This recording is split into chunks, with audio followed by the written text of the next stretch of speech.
working to connect a region of over 600 million bridges between our lands.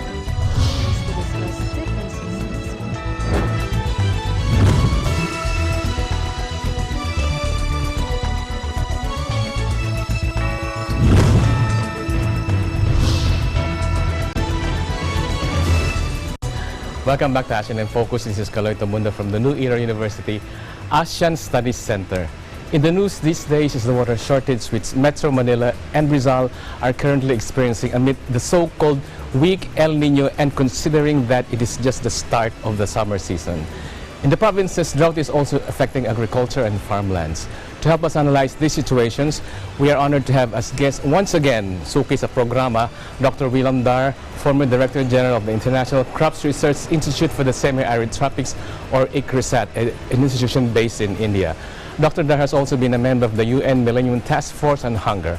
Prior to joining ICRISAT, he served as Presidential Advisor for Rural Development and Secretary of Agriculture in the Philippines, the first ever alumnus of the University of the Philippines, Los Baños, to become one.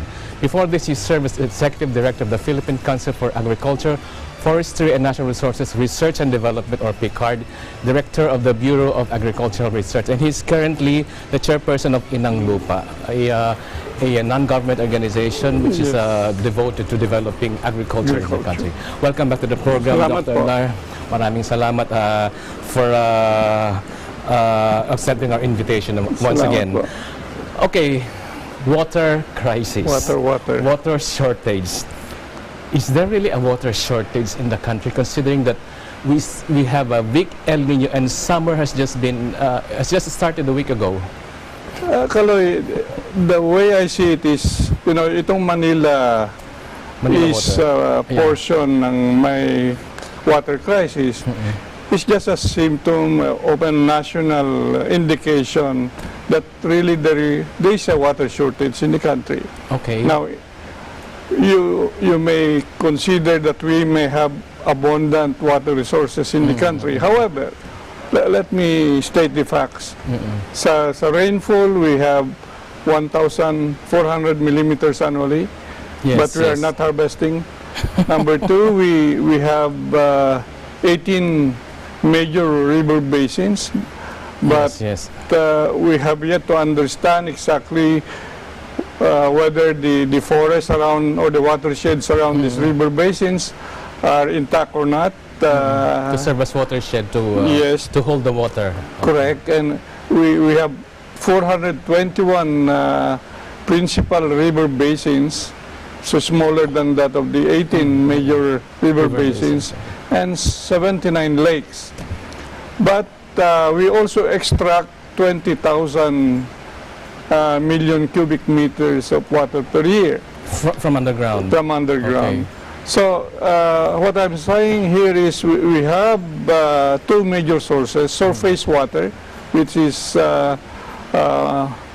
in the ratio of 4:1 vis-a-vis underground water. So there's more surface water? Yes. Than underground water. Correct. And yet we're extracting more underground water. Now, why this shortage? Okay. Let me also first cite the studies of Asian Development Bank. Out of 48 countries that they studied, I understand we are now in the 38th rank, where it is considered a water-stressed country already. We are a water-stressed country already. Yes. So, in effect, I can sum up by saying this is a result of what I call inappropriate management practices. At a bigger scale, this is the result of a poor governance for water resources in this country. So poor governance, because there's really, there's global warming, there's climate change, but we really have water resources right now. So Correct. It's just a matter of, when you say poor governance, it's a matter of course, managing water resources. It's a matter of distributing them to the final Let users. Me cite the facts about how many agencies are working on water or having some responsibilities on water. 32 government agencies are there. Repeat that again, please. 32 government agencies or institutions Yes. that have something to do with water resources. Okay. And yet, no one is not among these 32 agencies would be considered the apex Yes. water body that should have, orchestrated the policies, how to grow and develop the water resources, and harmonizing there are conflicting Laws. laws and regulations. As a result of all of this, various bodies or institutions engaged in water resources development. Shouldn't that be the role of the National Water Resources Board? To some extent, the National Water Resources Board, which is now placed under the Department of Environment and Natural Resources, is the body, but I would surmise that they don't have enough teeth Okay. to really, put to order and orchestrate the policy directions in water resources development. Yeah, but the thing is, has anybody in these 32 agencies projected that we will come to this shortage crisis where we are now? The water, there was a group, again under the purview of NEDA and DNR, and bringing in private sector and other institutions to discuss, again, water security for this country. And Okay. that, for the last almost 2.5 years, we had various stakeholder consultations in various regions, and the culminating National Water Security Summit was only done last March 21. Okay, so you were there. You were one of Cubao. the conveners. You were one of the main presenters. Yes, Okay. I presented Cluster C, which is all about water security in agriculture and economic sectors. Okay, in those more than 2 years you were having these activities, hasn't anybody taken the lead in really identifying that come 2019 we will have this water shortage? Hasn't that been touched in your meetings? I don't know if that was part of the discussion, but we were, yes, of course, we were looking forward to solving, if not putting in place, a good structural set of reforms to put in place this Department of Water. From a layman's perspective in regard now to the existing water crisis in Metro Manila, it's about understanding that you have increasing number of people that will have to use water. Okay. And have we anticipated in terms of updating our distribution and treatment system, so that treatment and distribution system, so that we really anticipate increasing volume that will be needed by Metro Manila. That's one. I'm referring to the one of them, Manila Water. Yes. The other side of that would be from government.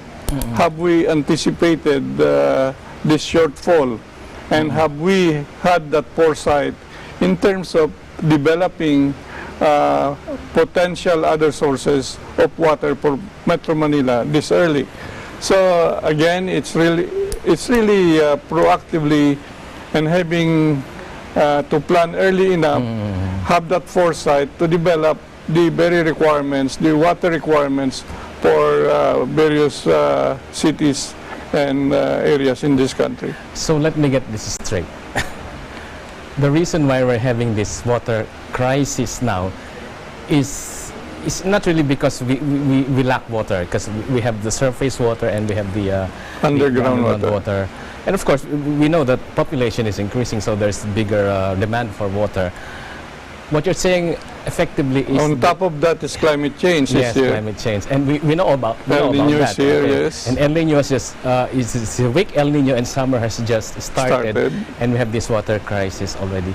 So in short, you're saying that it's really a matter of mismanagement? It is mismanagement on the part of the concessionaire. In the part of the concessionaires, the Yes. private concessionaires. Yes, yes. But these private concessionaires are supposed to be under the oversight of Of government the agencies. regulatory of the body. regulatory agencies. So Yeah. they failed. Is it a failure of projection or really a failure of? You said It's they were not proactive lack of enough. foresight. It's not being able to appreciate the challenges brought about by increasing population. Okay. And now with El Nino, it will aggravate. Although claims today are that Angat Dam, which is the major source of the water for Metro Manila, still is at normal levels. Normal level. But just recently also Pag-asa indicated, and because of the occurrence of El Nino phenomenon, that the level will really go down by the end of April. The By the end of water level. And we of expect this Angat Dam. summer to last until May. Yeah, So, summertime. and And then- also forecasts have been given that this El Nino will linger up to August. Wow. Considering that we just started the summer. Correct. And we have a big El Nino and we already lack water in Metro Manila and in parts of many other parts of the country. Okay, you talked about the National Water Summit towards Water Security, which was held March 21, 2019 at Novotel Hotel in Cubao, Quezon City. What was this summit all about? Okay, so we, as a result of this 2.5-year consultation, there were, three clusters that wrote their report to the plenary. So three And clusters, okay. So yeah, three clusters. One on the use for municipal and household, So this is the domestic and urban Yes. cluster, okay. and the other one is on Governance, resilience, and environmental yes, sectors. and my your cluster is on agriculture and economic sector. sectors. Okay, so what were the discussions all about? Okay, number one among the key reform areas, there is a convergence of ideas that in the three reports there is a big consideration or a proposal because of the 32 agencies working on water with no apex body. There 32. is a strong need for this country to create its Department of Water. Department of Water. So wouldn't that be an additional layer in the bureaucracy?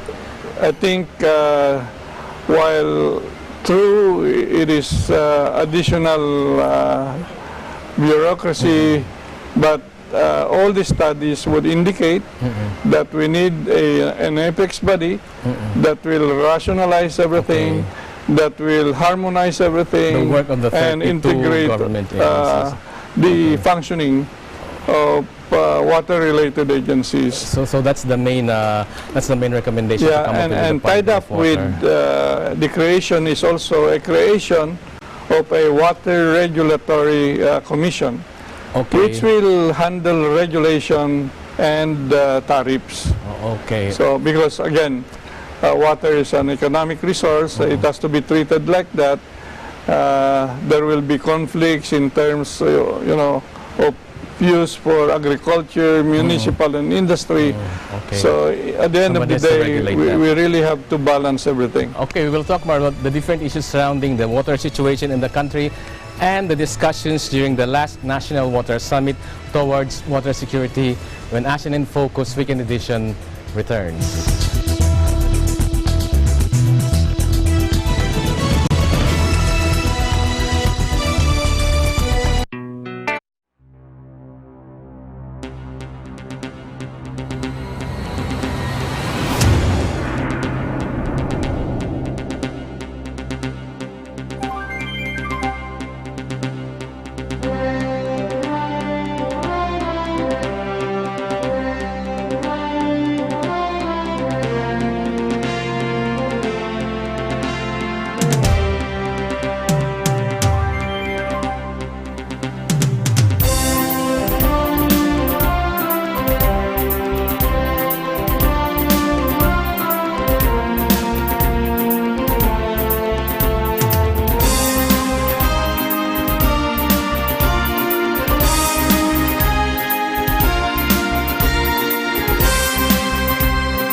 Okay, we're back with an interview with Dr. William Dar here, and we're still talking about the National Water Summit towards Water Security that was held last March 21 at the Novotel Hotel in Cubao, Quezon City. Okay, we talked earlier about this, so what is the purpose of this National Water Summit? Okay, there are 8 key reform areas that have been identified as a result of the multi-stakeholder consultations. Yes, yes. And again, let me highlight the first reform area is the need to establish an apex organization, Okay.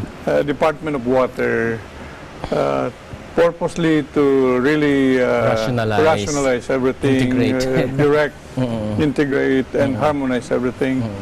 The second key reform area is what we call strengthening the regulatory environment. You know, there are many users of water, you know, agriculture, you have Domestic industry, uses, municipal, and household. Today, 80% is used by agriculture, and the 20% is divided between industry and municipal and household.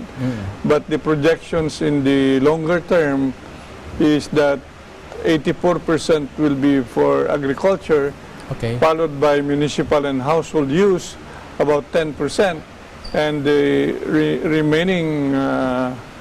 remaining 6% is for industry. So we need a water regulatory commission purposely for, you know, regulation and tariff for water. When you say regulatory commission, so it will direct the, of course, it will be on top of how the water will be distributed. Yes, and the volume, the tariffs. And tariff. When you say tariff, how much will these sectors pay in using the water? I think it's all about when you use water, you have to have some tax. You have to pay. You have to pay, yeah. Okay. While we may consider it as a free resource today, in the future, because of the tightness, we really will have some physical water scarcity. So we have to do it properly, regulate and tarify. Okay.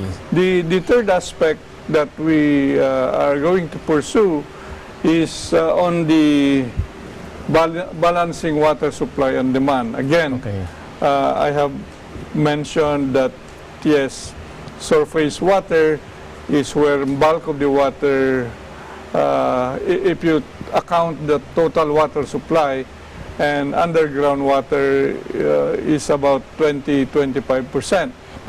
But we are now tapping mostly the groundwater because this is clean water, you know.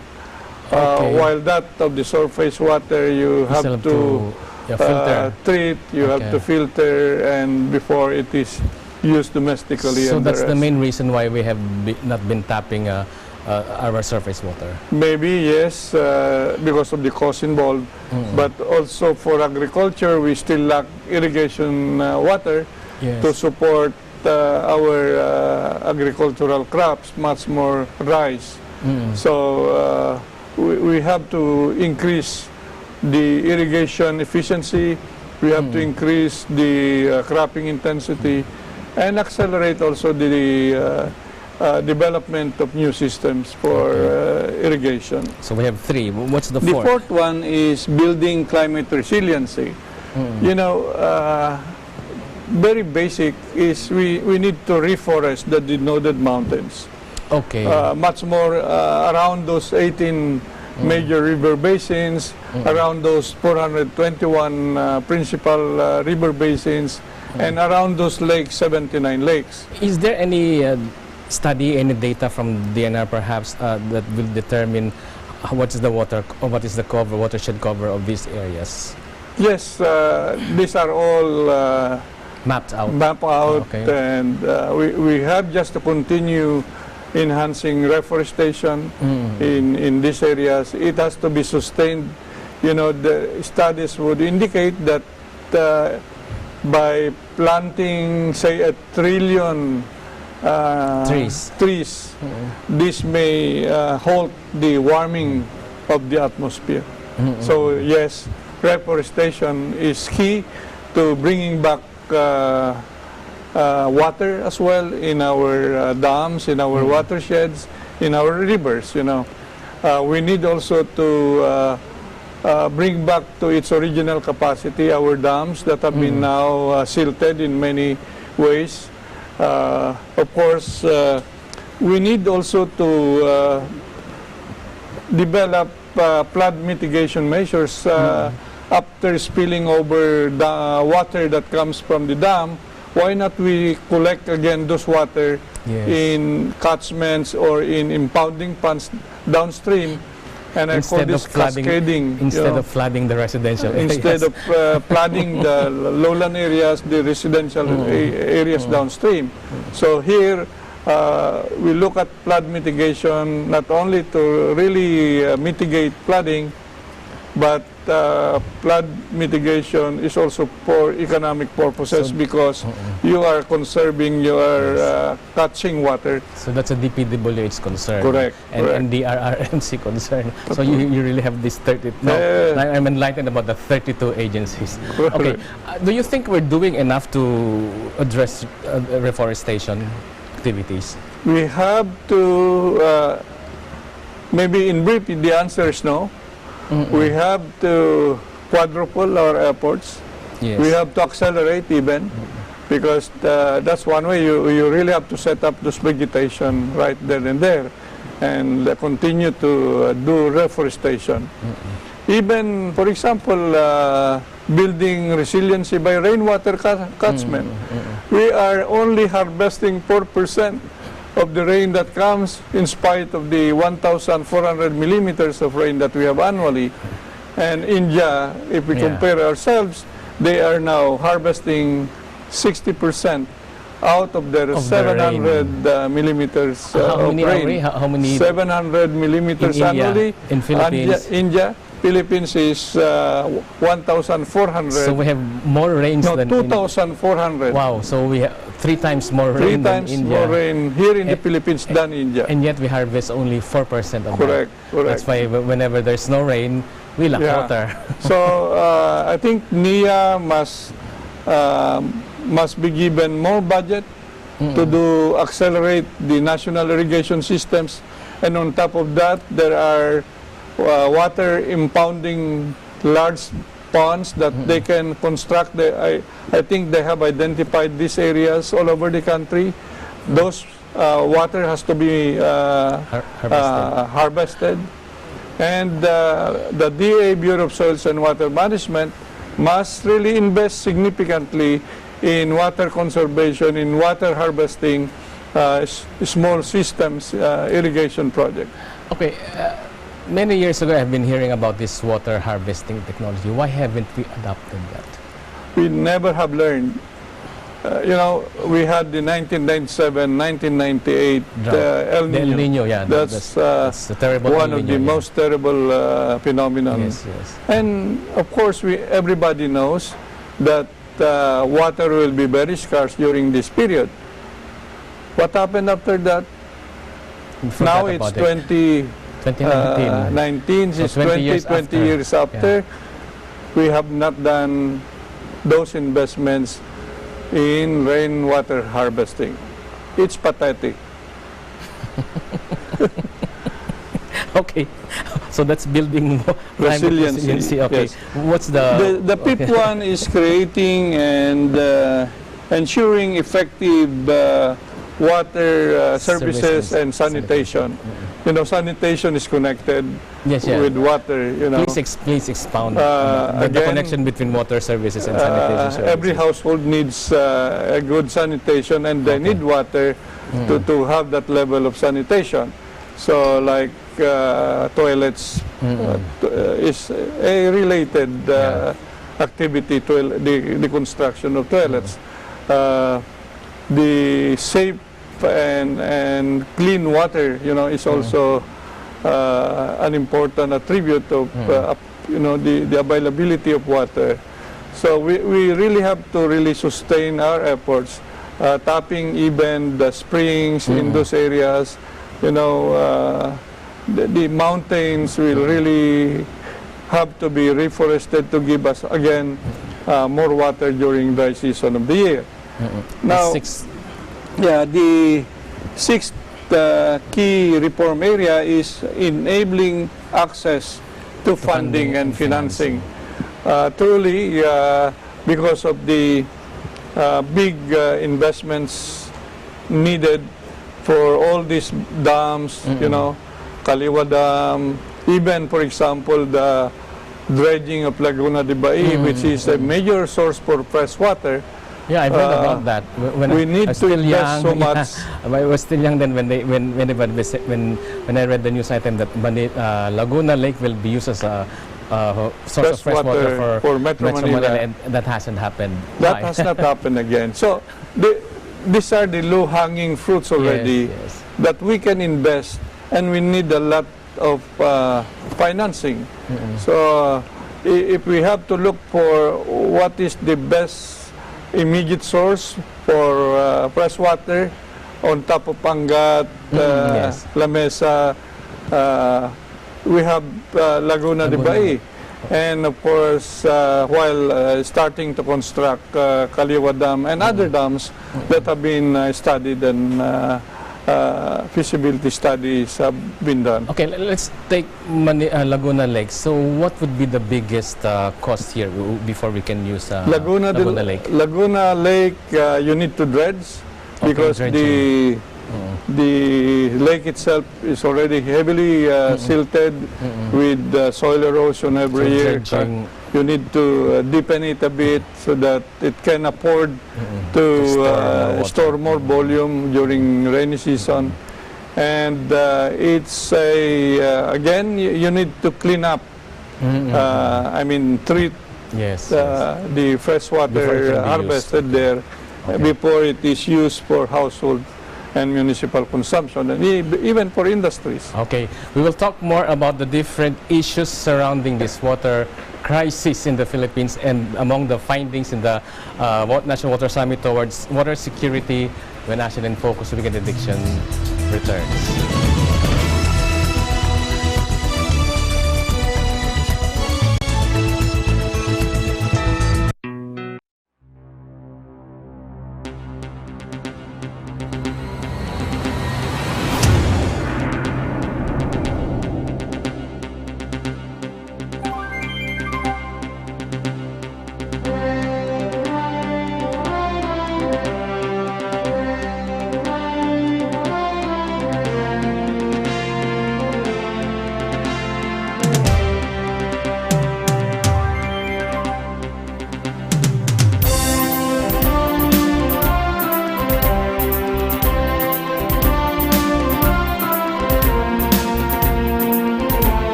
Okay, we're back with an interview with Dr. William Dar here, and we will continue with the 8 key reform areas under the PWS SMP. What's PWS? PWS SMP again, Philippine Water Security and Sanitation Plan.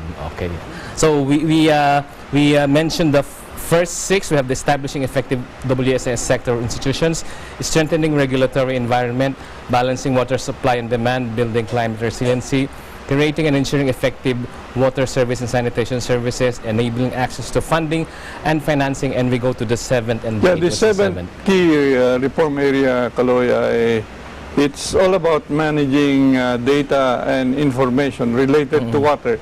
You know, you look for a central repository today, there's none. We don't have a good database for water. So it's scattered. So it's all there, all scattered, yes. And when you have to plan, you have to have a good basis. And you know, historical data and new data have to be properly managed, stored, and to be used accordingly. So you need an agency to really capture all this data. Maybe it will be part of the Department of Water, an agent like a Bureau for Data Management and Information. And the last key reform area is all about driving research and development. You know, tayo sa ating bansa, we are one of the lowest investors in terms of research and development. And we pity ourselves because we only realize that when the competition is already too grueling, that we are not able to compete. And you know, competition can be borne out by research outputs, technologies are developed, so we need to elevate our investment in research and development for water. Okay, establishing a new agency, of course, would be a congressional action. Yes. And of course, this would be facilitated if there is an urgent certification from the Office of the President that this is urgent. Do you think we have that now, or we will just have a repeat of what happened in 1997, 1998 after that I think I don't see that happening this present Congress. Okay. I am hopeful that by the next Congress, the executive will harmonize their thinking and support, and hoping that President Rodrigo Duterte will, you know, submit this as a priority bill to be considered by both the Senate and the House. So we are really, again, looking at the political will that will be there by our leadership, and that the next Congress will act accordingly. So, what's your feeling? What's your sentiment? Are you positive or? Ako, you know, this is not the first of crisis that we have had in regard to water. And water has some bearing also to food, you know, and health and sanitation. It is a high priority area.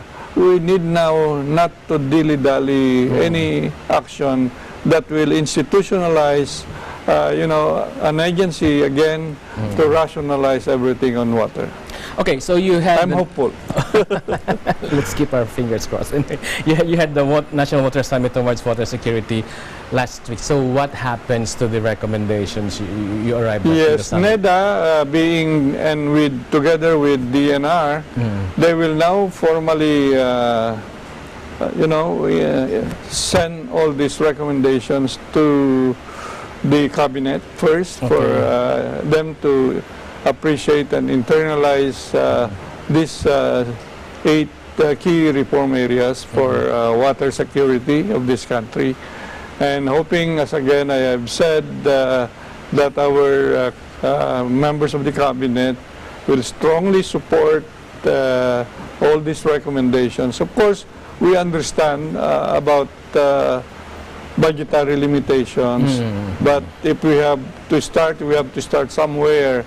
And even identify which are the short short-term Short-term, agenda, yes.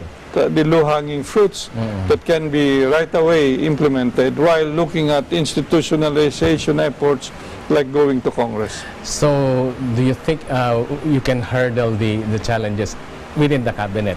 You have DPWH, you have DNR, you have NEDA, you have DA, what else, and all the other I'm agencies. hopeful that NEDA, being The the OST, yes. integrator of plans also, and being in charge in development planning of this country, Can convince. can convince the rest Okay. of the cabinet, then eventually the president. Okay, let's hope for that. Anyway, so we go to your presentation during the summit. You did a presentation on agriculture and economic sector. So, what was your presentation Yes, about? the Cluster C presentation indicates that yes, agriculture continues to be a sector that requires abundant supply of water. And you mentioned the agriculture sector corners about 80%. Presently, yes, agriculture sector in the country utilizes 80% of the water That's for resource. the irrigation. Irrigation irrigation for crops, for the use of livestock as well, and Yes, fisheries, aquaculture. Okay. Now, the potential of increasing this, I mean, the requirement will be increasing for agriculture from present 80% to 84%. So, because again, you factor in increasing population and the impacts of climate change. The level worldwide is having an average of 70% usage for 70%, agriculture. Okay. So we use more. We use more. And because it's a segue to, again, how inefficient we are in terms of our irrigation efficiency, our national irrigation system, according to studies, indicates that we are only at 40% efficiency in irrigation. in irrigation, national irrigation systems. And, our cropping intensity would have been improved significantly, but data would indicate that during dry season, we are only up to the level, during wet season, we are at the level only of 78%. Irrigation. Meaning out of those with present system, 78 lang ang may patubig, meaning 12% ay walang tubig. Okay. Now, during dry season, it is much lower. I think it's nearer 65% cropping intensity. So it all reflects the kind of technology that we have. We need now to bring in newer forms of technology, pipe irrigation, things like those, drip irrigation, because it's properly managed. Things like those in horticultural crops, plantation crops, drip system will be issue in drip system. Yes, like what is now being done in the deserts of Israel. Drip irrigation is the idea that have been generated by Israel, and it's being used again worldwide in many ways. Okay, you talk about Israel, and Israel is most parts of Israel is desert. So where do they get their water for the drip irrigation? Again, because they are wealthy because of their technological prowess, and they have developed many technologies. They are able to do salination. Desalination. Okay. Yeah, desalination. We cannot have that here. We can have it here, but the costs are prohibitive. Okay. Studies would indicate that if we go salination, you will increase 3 times the cost of water today. So for me, it's the last resort. So what should be our resort then? Our resort still would always be to go to create and construct dams where surface water can be impounded and properly refined, treat, and used for various purposes. So dams with the sources coming from surface water, and you mentioned earlier rainwater. Yeah, rainwater is part of that resource, that we can tap, because you know, with the 4% water harvesting level that we have, if we are able 4%. even just to harvest, say, 50% of 2,400 millimeters annually, that's a huge amount. Okay. You need just to have, you know, large impounding areas, Okay, in order for us to really utilize the including small water impounding that areas. floods our settlement during the rainy Correct. season. Okay, we will talk more about the different issues surrounding the water crisis in the country when ASEAN in Focus Weekend Edition returns.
Okay, we're back with our interview with Dr. William Darhi, and we're still talking about the results of the National Water Summit towards water security. So in your sector, which is the agriculture and economic sectors, what are your major recommendations? Okay, the three major recommendations, Kaloy, are the following. Number one, we support strongly the establishment of a Department of Water, including that of a Water Regulatory Commission. So these are two separate bodies? Yes, yes. Okay. So this is in sync with the other two clusters. Okay. The second major recommendation for agriculture and economic sector is rainwater harvesting must be done with significant investment. That's my question. Why haven't we done that? There you are. In a post by Secretary Piñol, sinabi niya, yes, there is an absence of rainwater harvesting, small systems irrigation project.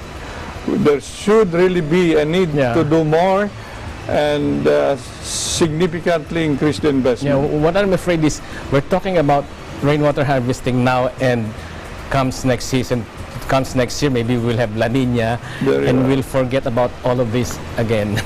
Yeah, the the water impounding ponds will also be part of a mitigation system for La Nina. For La Nina. When you have so excess much water, here. excess water. Okay, tied up to the rainwater harvesting significant investment is the acceleration for national irrigation systems development. Okay. Even putting up build, operate, transfer mechanism where private sector can do construct national irrigation systems. Do you think there will be enough takers from the private sector? I think so. If there are those with social conscience to really be a part of building this country, then yes, I believe that a build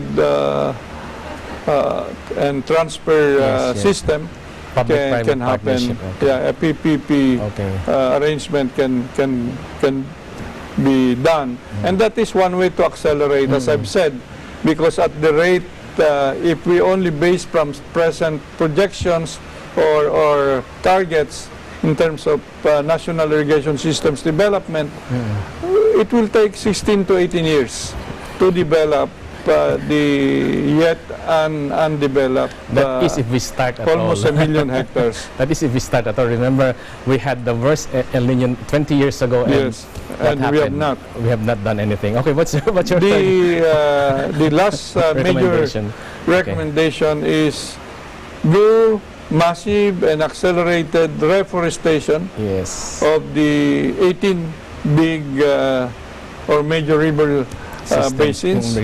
And tied up with that is we also support that one way is to have the river basin system as one organizing framework with which you can integrate activities at that level. Okay. So again, reforestation of the mountains, reforestation of the watersheds, sheds around the dams, around the national irrigation systems, including that cascading, impounding ponds to collect spilled water from the dams must be done to not only mitigate flooding but for economic purposes. Okay, shifting areas. The water situation, of course, is not limited to the Philippines. True. So it's all across the globe, and of course, in our part of the world, ASEAN. So what are our ASEAN neighbors doing to address the situation? Good, you asked that question, Kalo. Accordingly, Vietnam, for one, although they have the Mekong Delta river system they have lots of water there. as a major resource of their water supply, there are times during El Nino that they will have the entry of saline water because of the receding water from the Mekong Delta. So what happens is they plant earlier than the normal planting season. So they planted 600,000 hectares of rice, to avoid the effects of salinization to their water table. Okay, so had we done something else like this, even just investing in rainwater harvesting, or I don't know, I have yet to see. If they do that in Vietnam, I'm sure the other Mekong River Delta countries Thailand may be doing the same. Cambodia, yes, true. So they have that to address. They really have what they call preemptive measures before the El Nino phenomenon happens. Okay. How I wish we have that attitude in this country. Preemptive action. Proactive. Proactive, yes. Okay. What are you familiar with the water agencies there? Do they have I think we have a number of ASEAN countries having a Department of Water. Even India has a Department of Water. So this is not something new? It's not something new. It is a necessity as we move on because of the impacts of climate change and increasing population. So what's your prognosis of our water situation? Unless we do something, what will happen? It's good foresight, it's proactive planning, anticipating everything. We have to develop alternative sources, Laguna de Bay for Metro Manila, Kaliwa Dam also is a support system. The whole country has to be, look at as now a water-stressed country, and every effort to really properly harness the surface water properly done, do rainwater harvesting, reforesting our mountains and watersheds. Yes, every citizen must come in, but the government must lead with strong private sector participation. Okay, so you have all of these recommendations during the National Water Summit towards water security. So how do you intend to propagate? Have you come up with a mechanism to really inform the people that we have this and we really need to do something about this? That was one of those recommendations in the summit, that an information IEC, Information Education campaign will be done towards understanding the 8 key reform areas. Have you identified the specific I think the NEDA Secretariat will be drawing out the guidelines. So this should be made known to the younger generation. True. So what do you think should be done? It has to be done, again, tapping the younger generation, because they are more than us now, the senior citizens of this country. They must understand that yes, their future is at risk in terms of the water security. So something should be done to the Department of Education, do you think? Very well, as much like we need to, always elevate the game, the understanding of ensuring food security and the water security at that level. You think we're doing enough to inform the younger generations that something is, there is a big problem with our water supply now? We are not doing enough. Okay, so it has to be done. Because of course you're familiar with somebody said that the wars in the future will be not caused by what we have now, but it will be fought because of water. So how much do you believe in that? Ang sabi po ni Benjamin Franklin, we don't know the worth of water till the well is dry. Okay. Ibig sabihin, natulog-tulugan pa tayo and realize only that there is a problem kung wala ng tubig sa balon. And that's really something wrong with our culture, perhaps. We don't really plan enough. We're not really that proactive. Okay. Even a crisis or two, hindi pa rin nagigising. We never learn, and hoping that this time around, yes, everyone, the government must now proactively come forward. The government, the private sector, and the people. Okay, thank you very much, Dr. Dar. Thank you once again for gracing our show. Thank you very much for gracing our show once again, Dr. William Dar here, and we hope to see you again in some of our future episodes. In the meantime, that's all for now. I'm Kaloy Tabunda, and I'm 1 with 25.